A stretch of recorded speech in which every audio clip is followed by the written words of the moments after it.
দর্শক, আমরা ওই জমির বর্গাদাতা ওনার সাথে কথা বলেছি।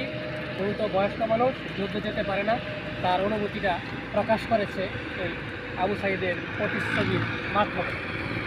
আমি জমির বর্গাদার। বর্গাদার, তাহলে আপনার এই যে এই আবু সাইদের প্রতিচ্ছবি তুলে ধরেছেন, এটা একটু অনুভূতি সম্পর্কে আমাদের একটু বলবেন। আবু সাহিদ একজন বাংলাদেশের দেশপ্রেমিক, সেই হিসাবে সে বাংলাদেশের জন্য আত্মদান করছে। আমি কৃষক হিসাবে এই তার ভাস্কর্য এঁকে মেইন রোডের পাশে সকলকে দেখাইতে চাই যে একটা তাজা প্রাণ যদি বাংলাদেশের জন্য, বাংলার শান্তির জন্য প্রাণ দিতে পারে, তা আমার মতো সাধারণ কৃষক আমি তো যুদ্ধে যেতে পারবো না। তার সাথে আমি একটু অংশগ্রহণ করলাম। তার বাপ মার একটু অনেক অনেক ব্যথা ধন্যবাদ আপনাকে। আমি নিলাম আর কি। তার বাপ মা যে ব্যথাটা পাইলো, যেমন তাজা একটা প্রাণ ছেলে প্রাণ জি দিল, জি, অনেক দুঃখজনক বিষয়। সেই দুঃখটা আমি একটু লাঘব করলাম কৃষক হিসাবে। অনেক অনেক ধন্যবাদ আপনাকে। মাইনুদ্দিন সাহেবের সাথে আবার একটু কথা বলবো। তো মাইনুদ্দিন সাহেবের অনুভূতিটা আবার একটু আমরা শুনবো। বলুন। আসসালামু আলাইকুম রহমতুল্লাহ।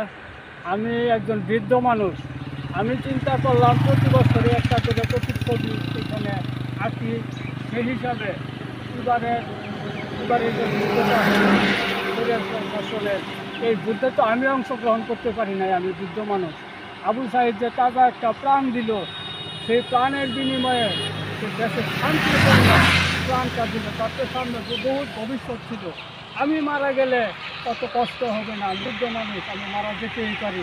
কিন্তু একটা সুস্থ সবল ছেলে, সে যখন দেশকে ভালোবেসে তার প্রাণটা দিতে পারছে, তা আমার জমিতে আমি তার বাস করতাম ওই মেন রোডের পাশে যদি আমি আইকা দিই, অনেকেই দেখবে, অনেকেই তার বাপ মার কষ্টটা নিবে, তার মনের বেদনাটা নিবে।